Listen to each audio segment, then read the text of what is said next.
प्रभु यीशु मसीह के नाम में आपको अनुग्रह, शांति और आशीष मिले। सर हेनरी लॉडर ये एक स्कॉटलैंड के महाशय थे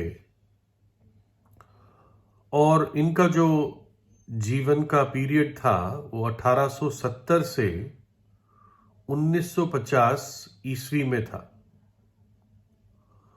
और ये एक स्कॉटलैंड के बहुत अच्छे गायक सिंगर थे और कॉमेडियन भी थे। जैसे लोग जो ऑडियंस को हंसाते हैं, करंट उस समय की घटनाओं को लेकर, राजनीतिक बातों को लेकर, जीवन की बातों को लेकर, तो वो एक बहुत फेमस कॉमेडियन थे। तो यानी ये म्यूजिक हॉल में भी मशहूर थे और थिएटर में भी जहाँ कॉमेडी करते थे वहाँ पर भी बहुत मशहूर थे और इनको अंतर्राष्ट्रीय सफलता मिली थी। सर विंस्टन चर्चिल जो ब्रिटेन के प्राइम मिनिस्टर रहे, उन्होंने हेनरी लॉडर के बारे में ये कहा कि ये स्कॉटलैंड के सबसे बड़े राजदूत रहे, जबकि वो ऑफिशियली राजदूत नहीं थे, लेकिन जहां जहां जाते थे स्कॉटलैंड का नाम मशहूर करते थे अपने प्रेरणा से भरे हुए गीतों के द्वारा और अपने एक बहादुरी के जीवन के द्वारा। और उन्होंने स्कॉटलैंड और ब्रिटेन के लोगों की इस प्रकार से बड़ी सेवा की।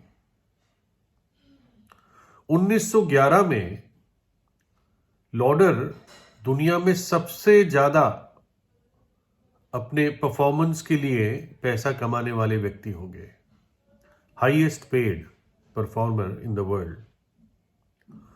और वो पहले आर्टिस्ट रहे जिन्होंने 1 मिलियन रिकॉर्ड्स, जैसे आजकल वीडियो क्लिप्स होती है, उस समय रिकॉर्ड्स होते थे, सीडी जैसी बड़ी डिशेस होती थी, तो 10 लाख उनके रिकॉर्ड बिक गए थे। और 1928 में वो आंकड़ा दुगना हो गया था। ये बहुत बड़ी चीज थी उन दिनों में। और इतना ही नहीं, जब पहला विश्व युद्ध हुआ तो उन्होंने अपने परफॉर्मेंस के द्वारा बहुत सारे फंडिंग करवाई, लोगों ने कंट्रीब्यूट किया पहले विश्व युद्ध को सही नतीजे पे लाने के लिए। और 1919 में इनको एक शूरवीर का अवार्ड भी मिला। जो सर हैरी लॉडर थे, उनका एक ही बेटा था और पहले विश्व युद्ध में ये अपनी सेवा में, देश की सेवा में युद्ध में मारा गया। और तब ये अमेरिका गए हुए थे, न्यूयॉर्क गए हुए थे और उनको ये बात पता चली। और उसी समय एक व्यक्ति उनको मिलने आया और जब उनकी बातचीत हुई तो उस व्यक्ति ने एक बड़ी उनके जीवन के घटना से मिलती हुई बात बताई। वो व्यक्ति अमेरिका का ही रहने वाला था। उसने बताया कि हमारे यहाँ इस प्रकार का कल्चर है कि जो भी परिवार अपने देश के लिए अगर कोई युद्ध होता है और अपना बेटा, उस परिवार का बेटा उस युद्ध में जाता है ना, तो वो परिवार अपने घर की खिड़की पर एक तारा लगाते हैं, स्टार लगाते हैं। इसका मतलब नहीं कि वो बेटा शहीद हो गया, लेकिन वो युद्ध में सेवा कर रहा है देश के लिए। तो जो भी परिवार अपना बेटा देता है देश के युद्ध के लिए, वो अपने खिड़की पर एक तारा लगाते थे।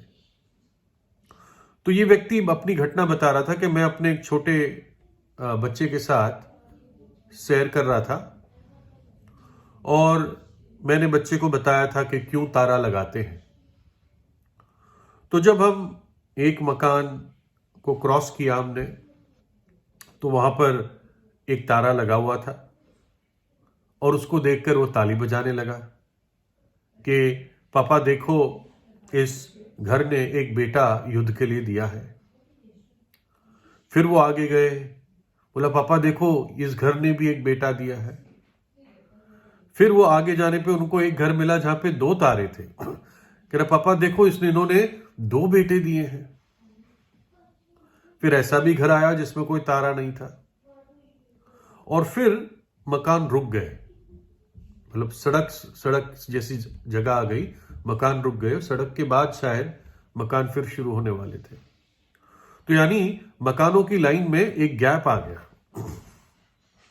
तो बेटे ने एकदम आकाश की तरफ देखा, और आकाश में एक बहुत चमकता हुआ तारा दिखा, रियल तारा, सचमुच का तारा। और बेटे ने ना समझ के एक वाक्य बोला, डैडी देखो, परमेश्वर ने भी अपनी खिड़की में एक तारा लगाया है, यानी उसने भी अपना बेटा युद्ध में दे दिया। और ये बात इस व्यक्ति ने सर हेनरी लॉडर को बताई, जो उस समय बहुत दुख में थे। और फिर उन्होंने ये घटना शायद अपने किसी स्पीच में या लेख में बता रखी थी, जो आज हम बता रहे हैं। और उन्होंने कहा, हाँ ये सच बात है कि परमेश्वर ने भी अपना पुत्र एक युद्ध के लिए दे दिया। ना केवल दे दिया, परंतु वो पुत्र शहीद हो गया। और कौन है वो पुत्र? प्रभु यीशु मसीह। हम पढ़ते हैं नए नियम में, 6वें महीने में परमेश्वर की ओर से गैब्रियल स्वर्गदूत गलील के नासरत नगर में एक कुंवारी के पास भेजा गया, जिसकी मंगनी यूसुफ नाम दावीद के घराने के एक पुरुष से हुई थी। उस कुंवारी का नाम मरिया था। और स्वर्गदूत ने उसके पास भीतर आकर कहा, तू धन्य हो जिस पर ईश्वर का अनुग्रह हुआ है, प्रभु तेरे साथ है। वह उस वचन से बहुत घबरा गई और सोचने लगी कि यह किस प्रकार का अभिवादन है। स्वर्गदूत ने उससे कहा, हे मरिया, मत डर, क्योंकि परमेश्वर का अनुग्रह तुझ पर हुआ है। और देख, तू गर्भवती होगी और तेरे एक पुत्र उत्पन्न होगा, तू उसका नाम यीशु रखना। मरिया ने स्वर्गदूत से कहा, ये कैसे होगा? मैं तो पुरुष को जानती ही नहीं। स्वर्गदूत ने उसको उत्तर दिया कि पवित्र आत्मा, परमेश्वर का आत्मा तुझ पर उतरेगा और परम प्रधान की सामर्थ तुझ पर छाया करेगी, इसलिए वह पवित्र जो उत्पन्न होने वाला है परमेश्वर का पुत्र कहलाएगा। प्रभु यीशु मसीह परमेश्वर का पुत्र कहलाया। लिखा है, आदि में वचन था, वचन परमेश्वर के साथ था और वचन परमेश्वर था। और वचन देहधारी हुआ और हमारे बीच में डेरा किया। प्रभु यीशु मसीह जो साक्षात परमेश्वर है, वो परमेश्वर का पुत्र कहलाया और परमेश्वर का वचन कहलाया, क्योंकि उसने परमेश्वर की हृदय की बात देधार कर हम लोगों पर प्रकट की। लिखा है यूहन्ना 3 में, परमेश्वर ने जगत से ऐसा प्रेम किया कि उसने अपना इकलौता पुत्र दे दिया, ताकि जो कोई उस पर विश्वास करे वो नाश ना हो परंतु अनंत जीवन पाए। परमेश्वर को उसके उस दान के लिए जो वर्णन से बाहर है धन्यवाद हो। परमेश्वर ने अपना पुत्र इस जगत के लिए दे दिया, इसलिए उसका धन्यवाद हो। और हमने देख भी लिया और गवाही देते हैं कि पिता ने पुत्र को जगत का उद्धारकर्ता करके भेजा। पिता ने पुत्र को, अपने पुत्र को जगत के उद्धार के लिए भेज दिया। परमेश्वर ने अपने पुत्र को इस जगत के पाप के लिए दे दिया कि हमारे पापों के लिए वो प्रायश्चित करे। प्रभु यीशु मसीह ने अपना जीवन इस संसार के लोगों के लिए दे दिया ताकि लोग विनाश से बच जाए, उनकी जान बच जाए। जो परिवार युद्ध में अपने बेटे को क्यों देते थे? ताकि उनका देश आजाद हो या सुरक्षित रहे और शत्रु के अधीन ना हो।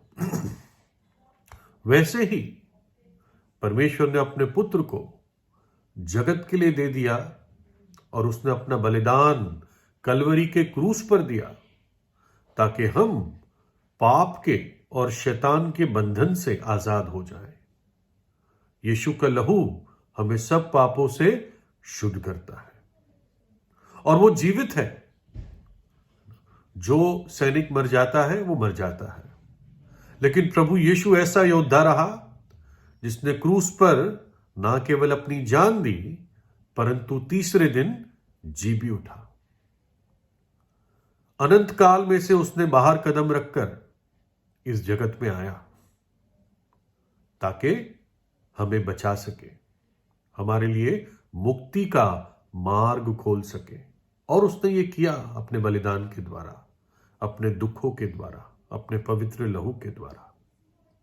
और आज वो युगानुयुग जीवित है। और जब हम उससे प्रार्थना करते हैं, अपने पापों से पश्चाताप करते हैं, प्रभु यीशु पे विश्वास करते हैं, तो परमेश्वर हमें क्षमा करता है और अनंत जीवन का वरदान देता है। फिर वो व्यक्ति विनाश को नहीं देखेगा, नरक को नहीं देखेगा, परंतु अनंत जीवन में अद्भुत आनंद और शांति में प्रवेश करेगा। परमेश्वर आपको आशीष दे।